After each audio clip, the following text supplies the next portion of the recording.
Oremos. Padre Celestial, gracias te damos por tus abundantes bendiciones. Te damos gracias, Padre, porque nos has dado tu palabra, donde podemos entender exactamente lo que está pasando en el mundo, para que nada nos tome por sorpresa. Pedimos al estudiar este tema tan importante que tu Espíritu Santo nos acompañe.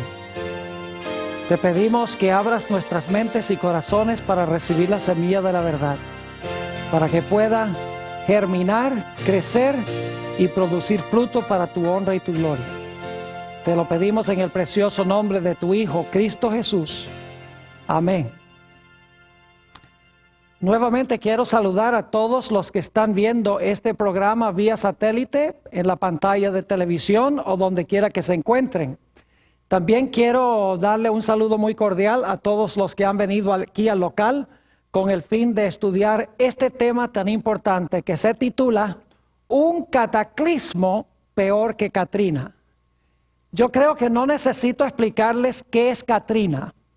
Es ese huracán terrible que azotó el área del sureste de los Estados Unidos, que inundó la ciudad de Nueva Orleans y mató a más de 1,000 personas.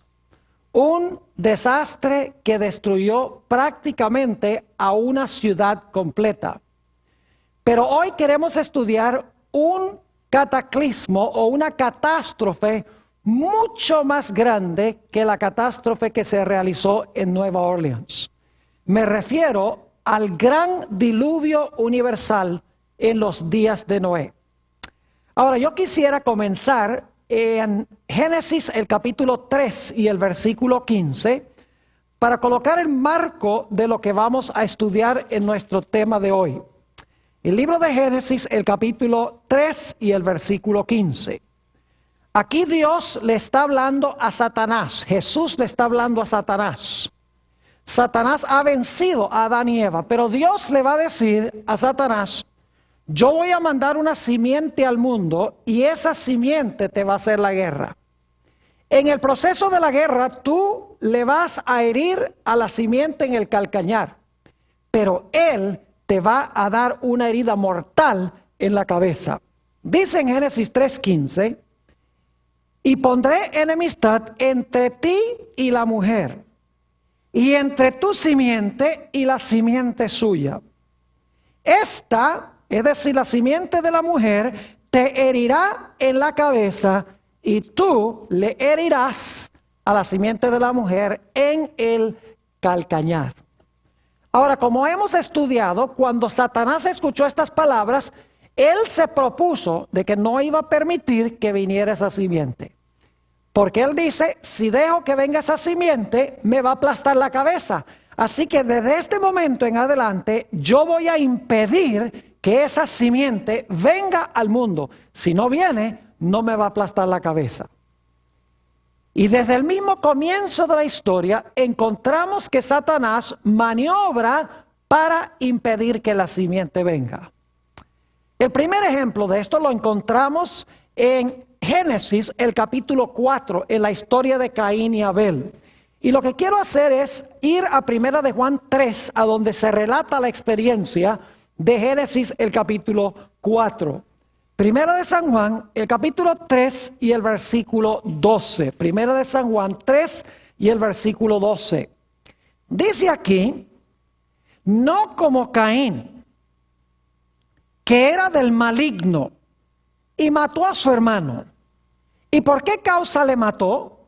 Porque sus obras eran malas y las de su hermano justas. Quiero que noten aquí que dice que Caín era del maligno. Es decir, la acción de Caín no fue solamente de él, estaba el maligno detrás de él. Y el propósito era matar a la simiente. Pero como hemos estudiado, cuando Caín mató a Abel, Dios levantó otra simiente para tomar el lugar de Abel. Leamos eso en Génesis, el capítulo 4 y el versículo 25. 4:25 dice, y conoció de nuevo Adán a su mujer, la cual dio a luz un hijo, y llamó su nombre Set, porque Dios, dijo ella, me ha sustituido otro hijo, en realidad en el hebreo dice otra simiente, en lugar de Abel, a quien mató Caín. Así que Satanás dice, yo voy a matar a la simiente, y Dios dice, si tú me matas a la simiente, de donde vendrá la simiente, entonces yo voy a traer otra simiente al mundo. No vas a poder derrotar mi plan matando a la simiente. Así que Satanás decidió implementar un plan B. Otro método para impedir que viniera la simiente, ya que se dio cuenta que matando a la simiente no le servía de nada porque Dios trajo otra simiente. Él se propuso a usar otra metodología. Ahora, el diablo se dio cuenta que en realidad Dios no estaba, estas simientes preliminares no eran la simiente de Génesis 3:15. El diablo se dio cuenta que Dios estaba preparando un linaje, estaba preparando una genealogía de donde finalmente iba a traer a la simiente de Génesis 3:15 al mundo. Así que Satanás dice, bueno, no puedo matar a la simiente porque Dios trae otra simiente cuando mato una, así que voy a usar otro método. Lo que voy a hacer es procurar corromper el linaje, para que el linaje pierda su identidad, para que se corrompa. Y de esa manera, si puedo interrumpir el linaje, entonces de ese linaje no va a venir ningún Mesías, no va a venir la simiente prometida. Así que el diablo se propuso a implementar un segundo plan. Podríamos decirle el plan B. Ahora, antes de hablarles del plan B, necesito leer un pasaje que encontramos en Mateo, el capítulo 24 y los versículos 37 al 39. San Mateo, el capítulo 24 y los versículos 37 al 39. Algunos se preguntarán, pastor, ¿por qué estamos estudiando esta noche la historia del diluvio? Sencillamente porque el Señor Jesucristo, vamos a encontrar, dijo que la historia del diluvio es una ilustración de lo que va a pasar al final de la historia del mundo. Es decir, el diluvio es un evento histórico, pero también es una profecía. Si podemos entender lo que sucedió allá, vamos entonces a entender lo que va a suceder al final de la historia. Fíjense cómo Jesús enseñó esto en San Mateo 24 y el versículo 37. Mas como en los días de Noé, así será la venida del Hijo del Hombre. ¿Captaron eso? Como fue allá, así será. Versículo 38. Porque como en los días antes del diluvio estaban comiendo y bebiendo, casándose y dando en casamiento, hasta el día en que Noé entró en el arca, y no entendieron hasta que vino el diluvio y se los llevó a todos. Y ahora escuchen, así será también la venida del Hijo del Hombre. Es decir, el Señor Jesucristo declaró que lo que pasó en los días de Noé va a suceder de nuevo al final de la historia. Así que si entendemos lo que pasó allá, vamos a entender lo que va a pasar al final de la historia. Ahora vamos a hablar un poco del plan B de Satanás. El plan A era matar a la simiente. No le funcionó muy bien. Así que Satanás dice, lo que voy a hacer es corromper el linaje de donde va a venir el Mesías. Vayan conmigo a Génesis, el capítulo 6, y vamos a leer los versículos 1 al 4. Génesis, el capítulo 6 y los versículos 1 al 4. Dice, aconteció que cuando comenzaron los hombres a multiplicarse sobre la faz de la tierra, y les nacieron hijas, que viendo los hijos de Dios, que las hijas de los hombres eran hermosas, tomaron para sí mujeres, escogiendo entre todas. Y dijo Jehová, no contenderá mi espíritu con el hombre para siempre, porque ciertamente él es carne, mas serán sus días 120 años. Había gigantes en la tierra en aquellos días. Y también después que se llegaron los hijos de Dios a las hijas de los hombres y les engendraron hijos. Estos fueron los valientes que desde la antigüedad fueron varones de renombre. Encontramos en estos versículos una mezcla entre los hijos de Dios y las hijas de los hombres. Ahora, la mayoría de los eruditos hoy en día creen que los hijos de Dios eran ángeles y que las hijas de los hombres son o eran mujeres humanas de la raza humana. Es decir, hubo una relación sexual entre ángeles y seres humanos que produjo los gigantes, produjeron híbridos que se les llama los gigantes o los nefilim, como dice en hebreo, aquí en Génesis el capítulo 6. Ahora, necesitamos entender bien, bíblicamente, quiénes son los hijos de Dios y quiénes son las hijas de los hombres. Quiero decirles que los hijos de Dios no eran ángeles. Las hijas de los hombres sí eran humanas. Ahora, permítanme mencionarles 3 razones y luego voy a mencionarles una cuarta razón que no es bíblica, pero es importante igual. 3 razones bíblicas por las cuales los hijos de Dios no eran ángeles. Número 1, los gigantes que se mencionan en Génesis 4 no fueron el fruto del cruce entre los hijos de Dios y las hijas de los hombres.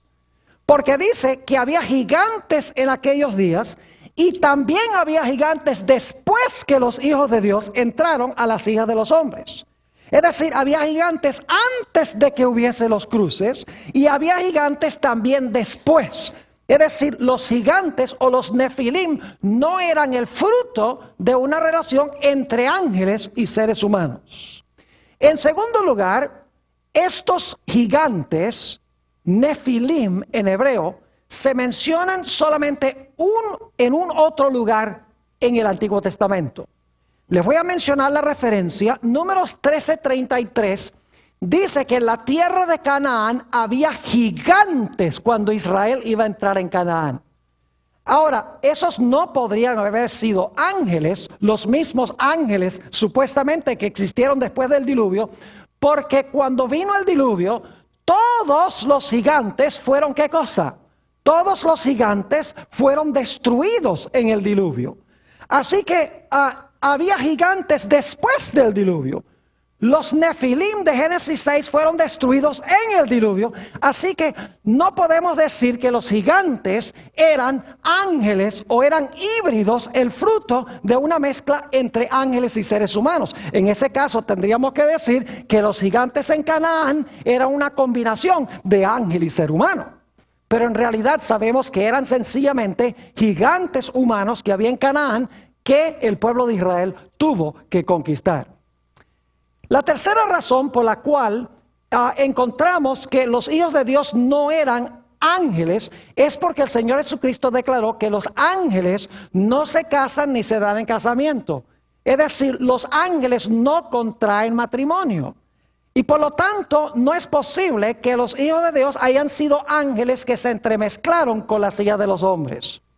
Además de eso, la cuarta razón, que no es bíblica, pero es muy importante, yo examiné los expositores de la Biblia, como los grandes reformadores protestantes, Martín Lutero, Juan Calvino, Zwinglio, todos esos grandes eruditos de la palabra de Dios, y todos dicen que los hijos de Dios son los descendientes de Set, es decir, el linaje de los justos.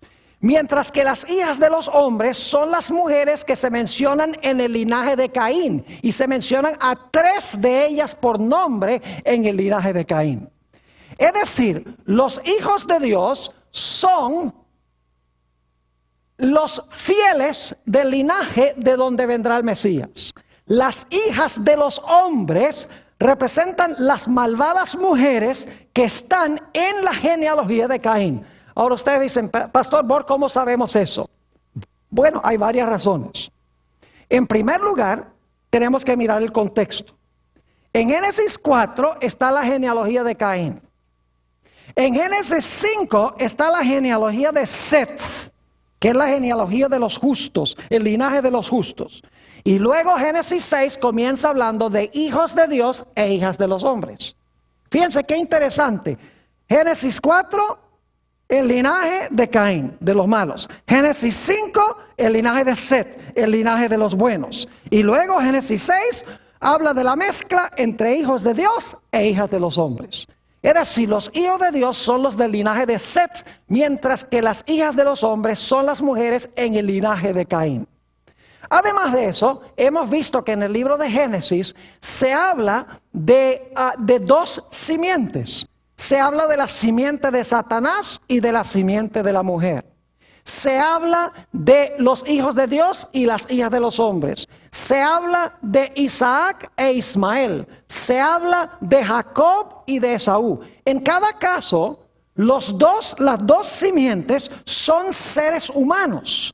No son el fruto de una relación entre un ángel y un ser humano. Las dos simientes son simientes humanas.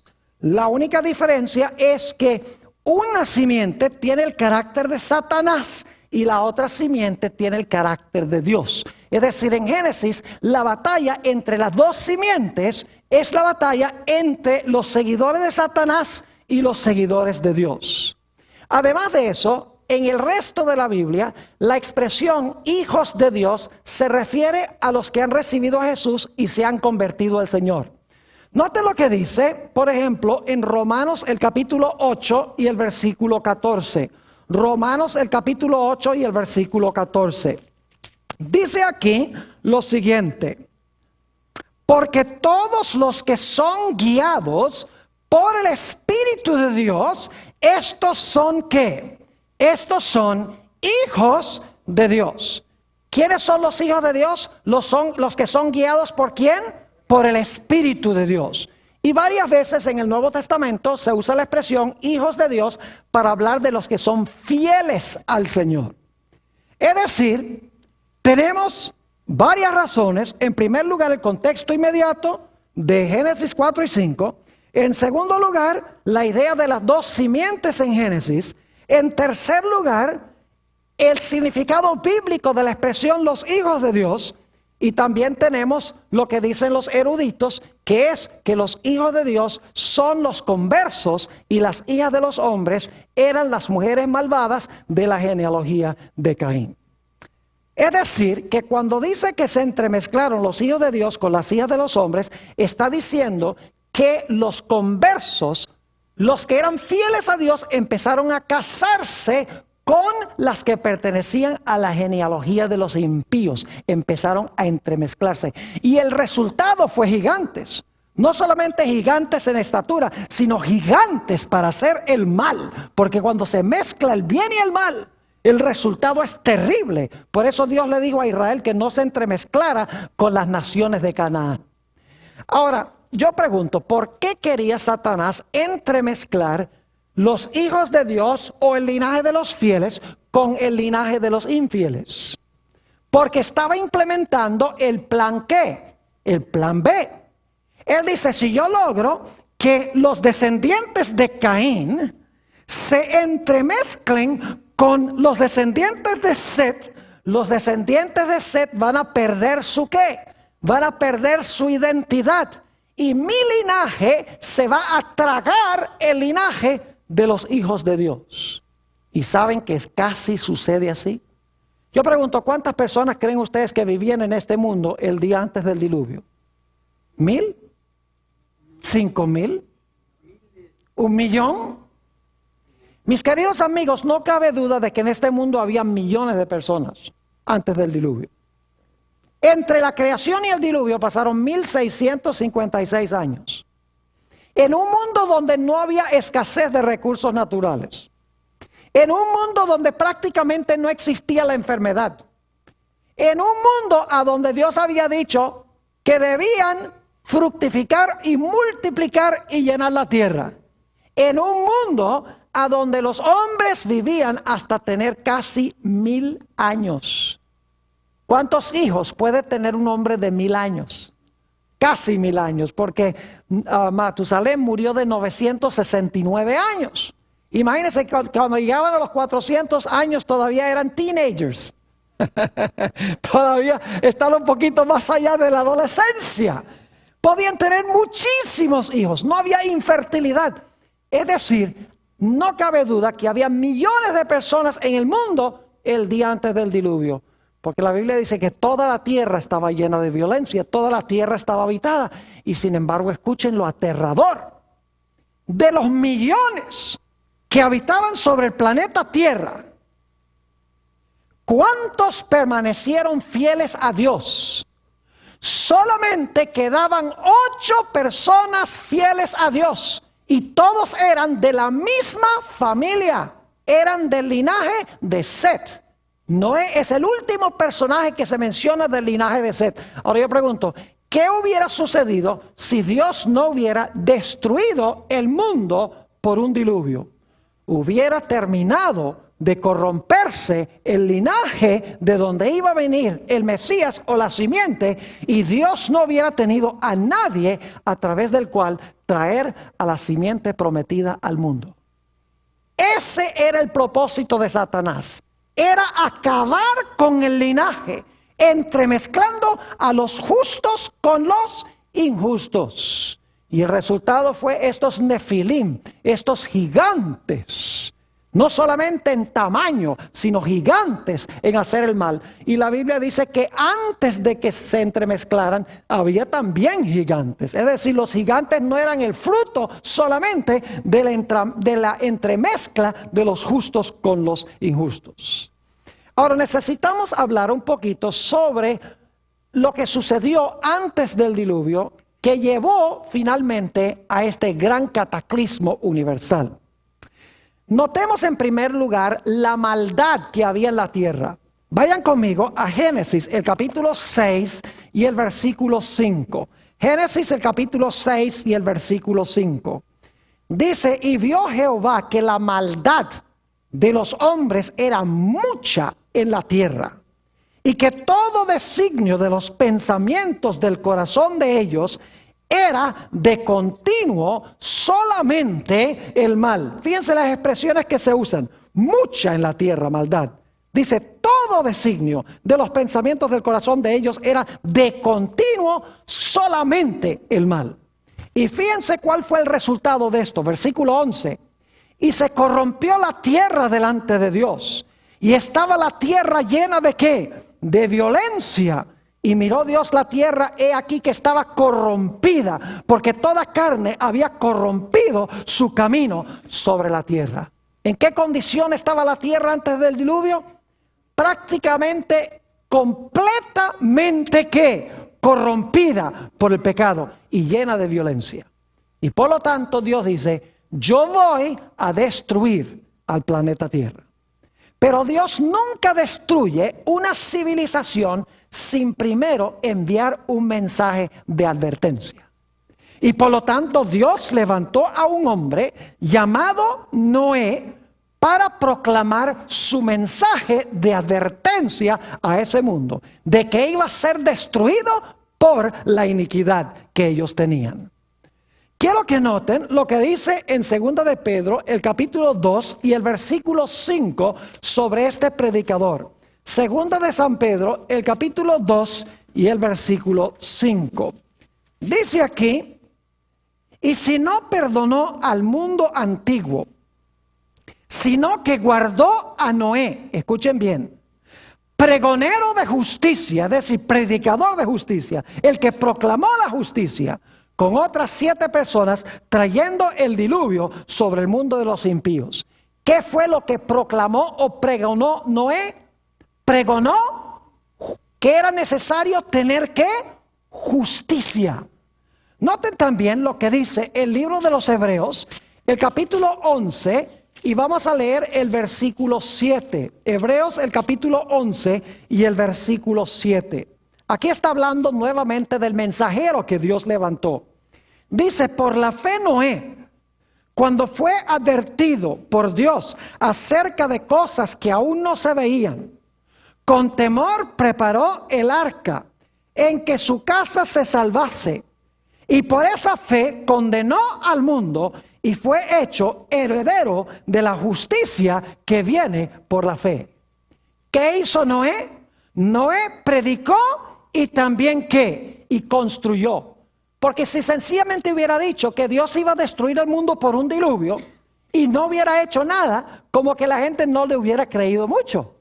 Pero si Él predica el mensaje y vive el mensaje haciendo un arca, la gente queda absolutamente sin excusa. Ahora, ¿qué mensaje proclamó Noé? ¿Era un mensaje de amor? Sí. Dios les dijo, Dios ama a esta civilización. Dios no quiere destruirlos. Dios quiere que vivan. Él no quiere la muerte del pecador. Arrepiéntanse de su pecado. Cambien sus vidas por el poder de Dios. Y entonces Dios no va a enviar el diluvio. Pero si no se arrepienten y cambian sus caminos, el diluvio vendrá. ¿Cuánto fruto tuvo el mensaje de Noé?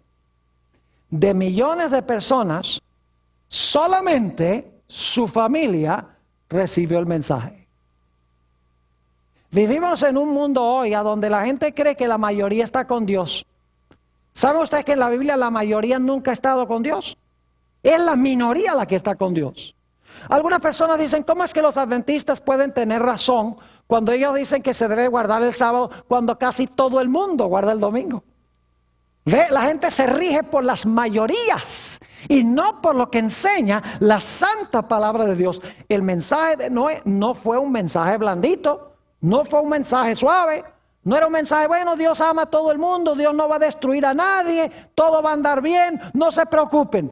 Él predicó justicia, dijo, arrepiéntense y cambien sus caminos porque la destrucción vendrá. Ahora escuchen bien, el mensaje de Noé no fue un mensaje fácil. ¿Saben por qué? Les voy a compartir algunos datos, no los vamos a leer, pero solamente se los voy a compartir, están en su lista de textos. Según Génesis 2, 5 y 6, la tierra al principio era regada por un vapor que subía de la tierra. Es decir, no había llovido antes del diluvio nunca. La tierra no era regada por lluvia, sino que era regada por un vapor que subía de la tierra. Génesis 2, 5 y 6. Y algunos dirán, pero pastor, ¿cómo llegó a estar esa agua debajo de la tierra para que pudiera salir como un vapor? Bueno, en Génesis 1 y el versículo 2 nos dice que este planeta estaba cubierto de agua antes de la creación.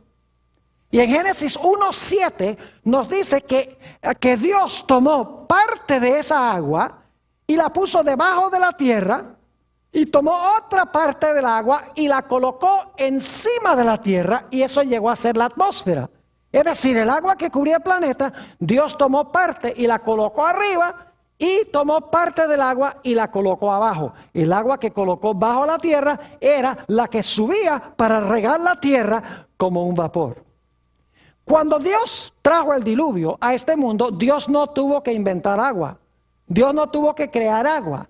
Lo único que tuvo que hacer fue abrir las ventanas del cielo a donde había colocado el agua arriba y traer el agua que está debajo de la tierra, las fuentes del gran abismo, y traer el agua que estaba abajo para nuevamente cubrir el planeta.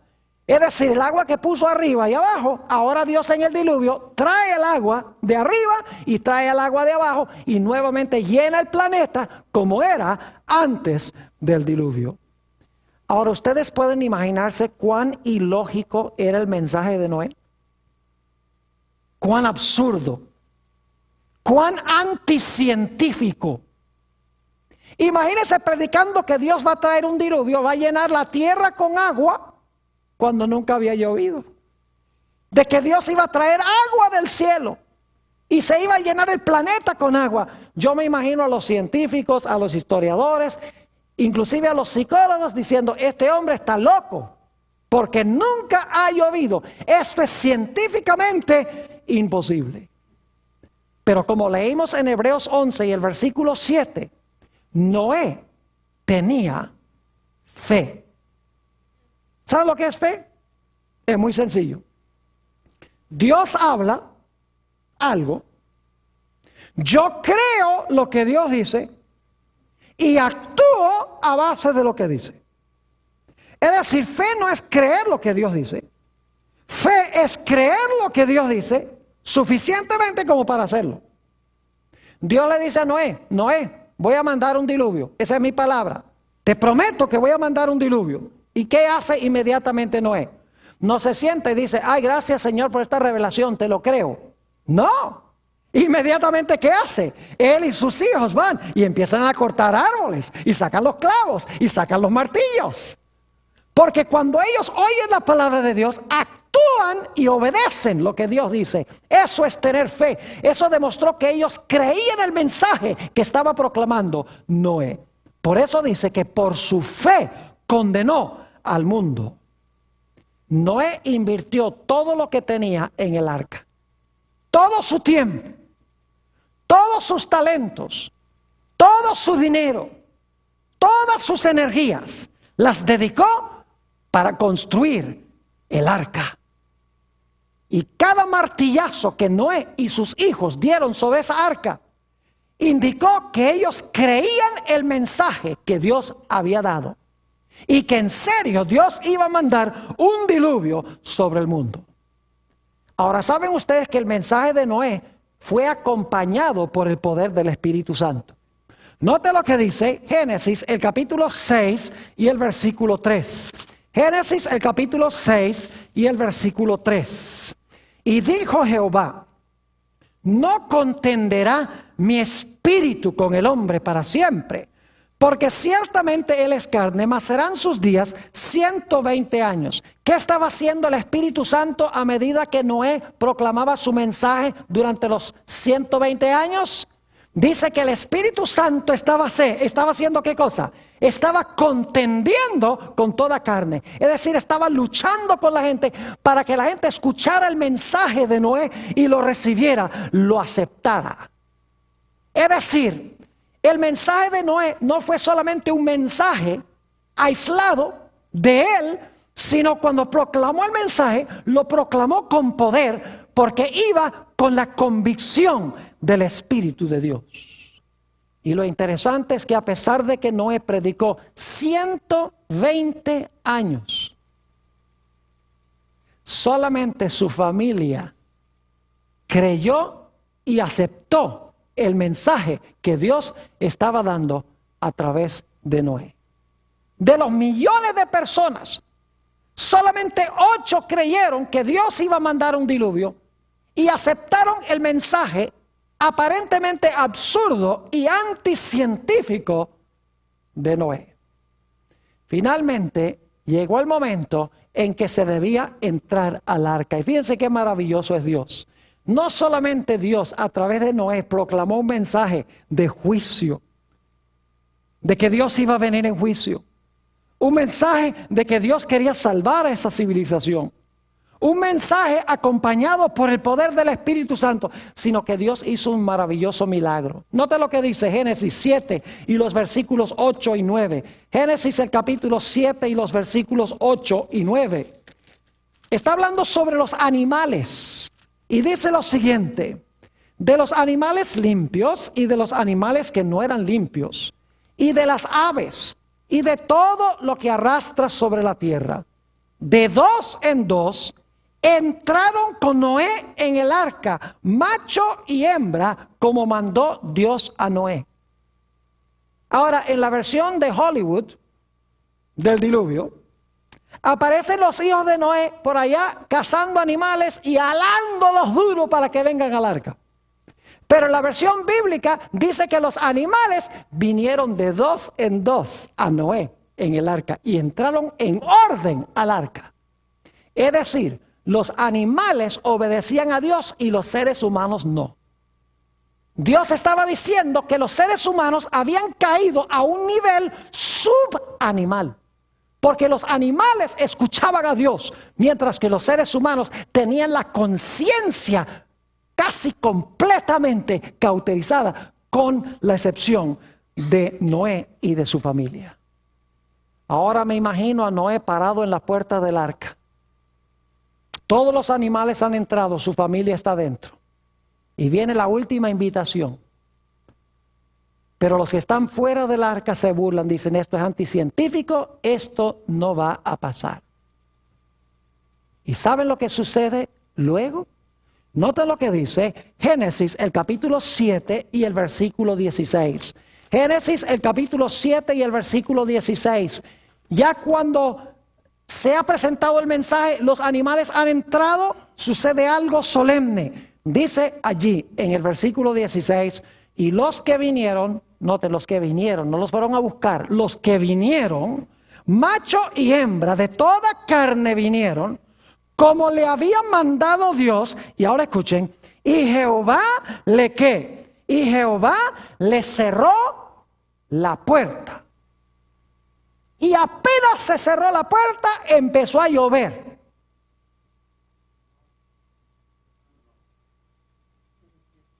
Ah, no, si están despiertos, ¿ah? Y los que están viendo vía satélite, están despiertos. Empezó a llover el momento que se cerró la puerta. No, ¿cuánto tiempo pasó? Vamos a leerlo. Génesis, el capítulo 7 y el versículo 10. Génesis, el capítulo 7 y el versículo 10. Algo muy interesante sucedió. La puerta se cerró, pero no cayó la lluvia enseguida.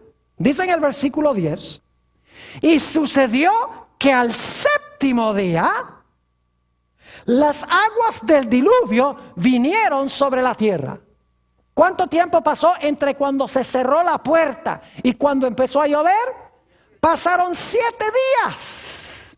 Yo pregunto, durante esos 7 días, ¿los justos estaban vivos dentro del arca? ¿Los impíos también estaban vivos? Claro que sí. ¿Los salvos estaban salvos? ¿Y los perdidos estaban perdidos? Claro que sí. Vivos. Pero el destino ya había sido decidido cuando la puerta ¿qué? Cuando la puerta se cerró. Es decir, los impíos no se perdieron cuando empezó a llover. Los impíos se perdieron cuando Noé terminó de predicar y la puerta fue cerrada por Dios. Ahora yo quiero que ustedes se imaginen qué habrá pasado. ¿Ustedes creen que la fe de Noé y su familia fue severamente probada? Imagínense ustedes, pasa un día, nada, 2 días, nada, 3 días, nada, 4 días, nada, 5 días, nada, 6 días, nada. Yo me imagino que Noé y su familia estarían pensando, ¿será que le entendimos mal a Dios? ¿Será que Dios no va a cumplir su palabra? Posiblemente preocupados. Es decir, su fe fue severamente probada. ¿Cómo creen ustedes que reaccionaron los que estaban afuera? Cada día se volvieron más violentos, cada día más seguros de sí mismos, cada día diciendo, ve ese loco con su familia y con todos esos animales ahí en ese barco. Y cada día se volvieron peores y peores los de afuera, gritándole a los de adentro, y los de adentro preocupados porque no sucedía nada. Es decir, la fe de Noé y su familia fue severamente probada. Pasaron por un tiempo de angustia, podríamos decir, antes de que viniera la destrucción, después que se cerró la puerta. Pero luego entonces pasó lo que había sido profetizado. Génesis, el capítulo 7 y el versículo 11. Génesis, el capítulo 7 y el versículo 11. El año 600 de la vida de Noé, en el mes segundo, a los 17 días del mes, aquel día fueron rotas todas las fuentes del grande abismo y las cataratas de los cielos fueron abiertas. El agua que Dios había colocado bajo la tierra y arriba en el cielo, ahora Dios baja el agua y sube el agua y llena el planeta como estaba antes de la creación. Es decir, el mundo vuelve a la condición en la cual se encontraba antes de la creación. ¿Sabe lo que es interesante? El Antiguo Testamento usa una palabra especial para el diluvio en los días de Noé. No lo usa para ningún otro diluvio en el Antiguo Testamento. Solo para el diluvio en los días de Noé. La palabra es la palabra Mabul. Hay muchas palabras en el Antiguo Testamento hebreo que hablan de un diluvio, pero este diluvio tiene una palabra especial. Y lo mismo el diluvio en el Nuevo Testamento. El diluvio en los días de Noé, en el Nuevo Testamento se usa la palabra cataclismos. El único diluvio en el Nuevo Testamento que usa esa palabra. Todos los otros diluvios que se mencionan en el Nuevo Testamento usan la palabra pótamos. Solo para el diluvio en los días de Noé se usa la palabra cataclismos. Es decir, fue una catástrofe global. Ahora, yo no sé si debo hacer esto, pero algunos eruditos hoy en día dicen que este diluvio fue un diluvio local en el valle de Mesopotamia. Yo tengo aquí una lista, no puedo compartirlos todos porque el tiempo apremia, que indican que este fue un diluvio global, fue un diluvio universal. En primer lugar, los autores del Nuevo Testamento enseñan que fue global. En segundo lugar, dice que toda la tierra estaba llena de violencia. En tercer lugar, si fue un diluvio local, ¿para qué construir un barco? Podrían haber emigrado a otra parte. Además de eso, si el diluvio fue local, las especies podrían haber emigrado a otro sitio. ¿Por qué fue necesario preservar las especies si fue un diluvio local?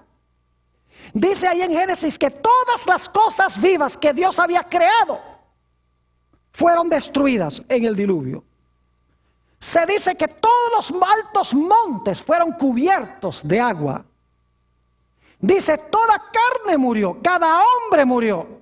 Dice, solamente Noé y su familia quedaron. Además de eso, cuando Noé mandó las aves no encontraban a dónde posarse. Si hubiera sido un diluvio local, hubieran seguido volando y hubieran conseguido a dónde posarse. Además de eso, el arco iris fue señal de que Dios no iba a mandar otra vez un diluvio global. Si el diluvio fue local, entonces Katrina hace que Dios sea mentiroso, porque ese fue un diluvio local. El hecho de que Dios da un arco iris indica de que este fue un diluvio universal, y Dios dice, no voy a llenar otra vez toda la tierra, todo el planeta de agua. Además de eso, todas las naciones tienen recuerdos de un diluvio. Casi todas las civilizaciones del mundo tienen historias de un diluvio global que destruyó la tierra. Además de eso, el registro fósil, el registro de los fósiles indica de que hubo una catástrofe global. Es decir, este fue un cataclismo mundial. Y dice en Génesis 7 y el versículo 21 al 23, Génesis 7 y el versículo 21 al 23, y murió toda carne que se mueve sobre la tierra, así de aves como de ganado y de bestias, y de todo reptil que se arrastra sobre la tierra, y todo hombre. Todo lo que tenía aliento de espíritu de vida en sus narices, todo lo que había en la tierra murió. Así fue destruido todo ser que vivía sobre la faz de la tierra, desde el hombre hasta la bestia, los reptiles y las aves del cielo, y fueron raídos de la tierra. Y ahora escuchen bien, y quedó solamente ¿quién? Noé y los que con él estaban en el arca. ¿Cumplió Dios su palabra? ¿Destruyó totalmente al mundo por un diluvio? Absolutamente. Ahora yo pregunto, ¿dónde estaba Satanás durante el diluvio? Todos los impíos, ¿qué pasó con todos los impíos? Todos los impíos se murieron. ¿Y los justos a dónde estaban? Sanos y salvos dentro del arca. ¿Satanás murió? No. Satanás fue obligado a permanecer aquí en el planeta. En el libro Patriarcas y Profetas, que es uno de mis mejores favoritos comentarios del Antiguo Testamento, en la página 88 dice esto: el mismo Satanás, obligado a permanecer en medio de los revueltos elementos, temió por su propia existencia. Es decir, le tocó a Satanás quedar atado en un mundo completamente destruido por el diluvio y sin tener a nadie de los suyos con él, porque todos estaban ¿qué? Porque todos estaban muertos. Y después que Noé y su familia salieron del arca, salieron a un mundo que había sido completamente limpiado del pecado y los pecadores. Ahora, ¿saben ustedes que todo este panorama que yo les he pintado de Génesis se va a repetir de nuevo? Ahora, no tenemos tiempo de hacer todos los paralelos, pero les voy a mencionar los versículos y las ideas para que ustedes lo estudien más detenidamente con la lista de textos que han recibido. Vayan conmigo a Mateo, el capítulo 24, y vamos a leer de nuevo el versículo 37 al 39. Mateo 24 y el versículo 37 hasta el versículo 39. Dice: mas como en los días de Noé, así será la venida del Hijo del Hombre. Ahora escuchen esto. Porque como en los días antes del diluvio, estaban comiendo y bebiendo, casándose y dando en casamiento. Ahora escuchen, hasta el día que Noé entró en el arca. Ahí está el primer hasta que entró en el arca. Versículo 39. Y no entendieron hasta que vino el diluvio. Un segundo hasta. Yo no sé si ustedes captaron algo interesante allí. Dice que estaban comiendo y bebiendo, casándose y dándose en casamiento, hasta el día que Noé, ¿qué? Entró en el arca. Y no entendieron o no conocieron hasta que, ¿qué? Que vino el diluvio. ¿Cuánto tiempo pasó entre cuando entraron al arca y cuando vino el diluvio? 7 días. Y durante ese periodo ellos no entendieron o no conocieron que estaban, ¿qué? No conocieron o no entendieron que estaban perdidos. Es decir, Jesús dice que comían, bebían, plantaban, edificaban hasta que entraron en el arca, hasta que no entró en el arca. No conocieron hasta que vino el diluvio que estaban, ¿qué? Perdidos. Y luego Jesús dice: así será también la venida del Hijo del Hombre. Entonces yo pregunto, ¿lo que pasó en los días de Noé va a pasar de nuevo? Inclusive el hecho de que se va a cerrar la puerta y va a pasar un tiempo en que los perdidos no saben que están perdidos antes de que venga la destrucción. Claro que sí.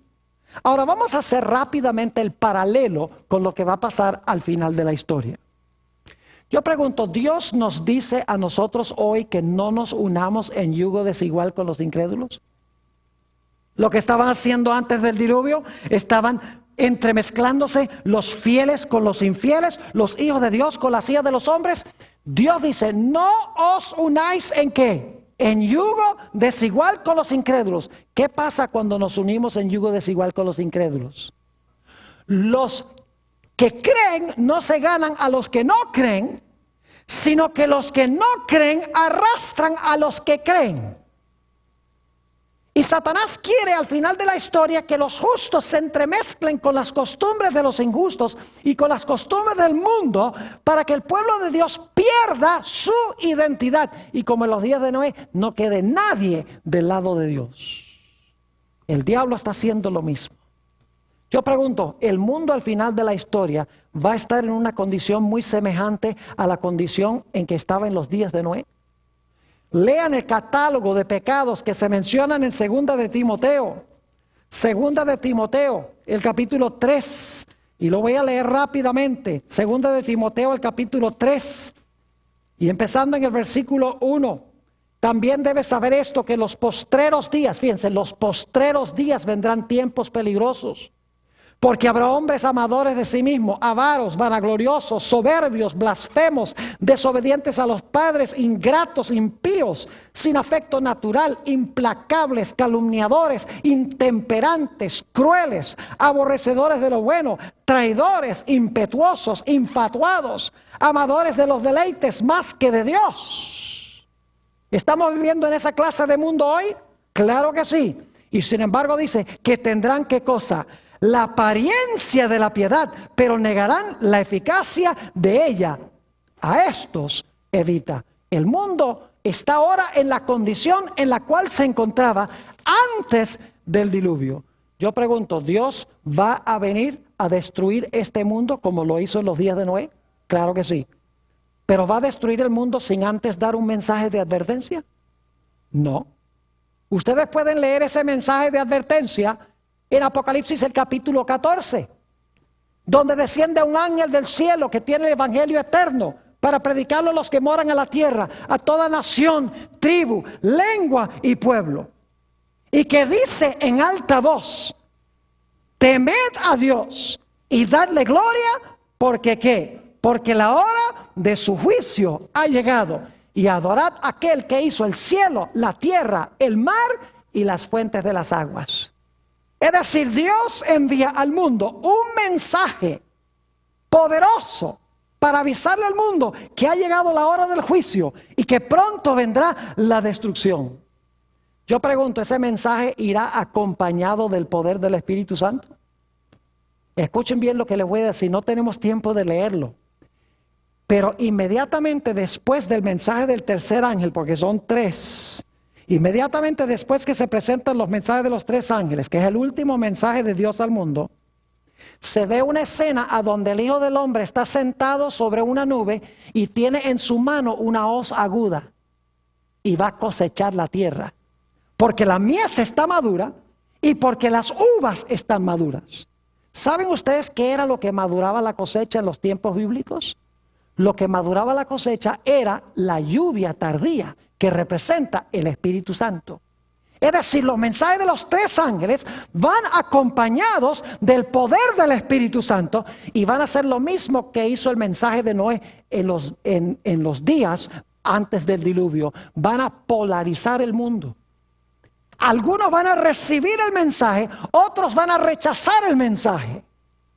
La mayoría lo va a rechazar. La minoría los va a aceptar. La mayoría va a decir que el pueblo de Dios está loco. Que el pueblo de Dios, cuando dice que Cristo va a venir en las nubes, que eso es imaginario, que eso no va a pasar. Pero el pueblo de Dios seguirá predicando. Y el mundo se va a polarizar en 2 grupos como resultado del mensaje acompañado del poder del Espíritu Santo. Yo pregunto, cuando termine de predicarse el mensaje, ¿se va a cerrar la puerta? Y ustedes conocen en la parábola de las 10 vírgenes. Dice que cuando el esposo vino, la puerta se ¿qué? La puerta se cerró. En Apocalipsis, el capítulo 15 y el versículo 5 al 8, que no vamos a leer, dice de un tiempo cuando ya la gente no va a poder entrar al santuario para confesar sus pecados, porque el Señor Jesucristo habrá concluido su obra sumo sacerdotal. Y en Apocalipsis 22:11 dice que cuando Jesús cierre su ministración, cuando se termine de predicar con el poder del Espíritu Santo, dice que el que es injusto va a seguir siendo injusto. El que es sucio va a seguir ensuciándose. El que es santo va a seguir santo. Y el justo va a seguir justo. Es decir, la puerta de la oportunidad se va a cerrar. Y yo pregunto, después que se cierre la puerta, ¿enseguida va a venir la destrucción? No. La Biblia dice que después que se cierre la puerta, vendrá un tiempo de aflicción cual no se ha visto nunca jamás en la historia del planeta Tierra. Lo dice en San Mateo 24, 21 y 22. ¿Creen ustedes que la fe del pueblo de Dios será severamente probada durante ese periodo? Parecerá que Dios ha abandonado a su pueblo. Pero el pueblo de Dios continuará siendo fiel a Dios, confiará en Dios, mientras que los mundanos cada día se van a volver más y más violentos y altaneros en contra del pueblo de Dios. Ya cuando el tiempo de angustia venga, ya todo el mundo habrá decidido estar en un lado o en otro lado, porque la puerta se habrá cerrado. Y luego entonces vendrá la destrucción global. Jeremías vio esta destrucción global. Jeremías 4 y el versículo 23.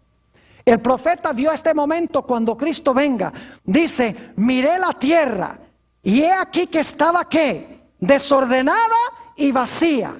Y miré los cielos y no había en ellos ¿qué? Luz. Es decir, cuando Cristo venga, la tierra va a volver a la condición de desorden que tenía antes de la creación y que tenía cuando vino el diluvio. Porque en el diluvio el planeta se llenó de agua y se puso oscuro como antes de la creación. Es decir, el mundo va a regresar a esa condición. Y yo pregunto, ¿dónde va a estar Satanás? Durante los 1000 años, ¿a dónde va a estar Satanás? ¿Cuántos impíos va a tener cuando Cristo venga?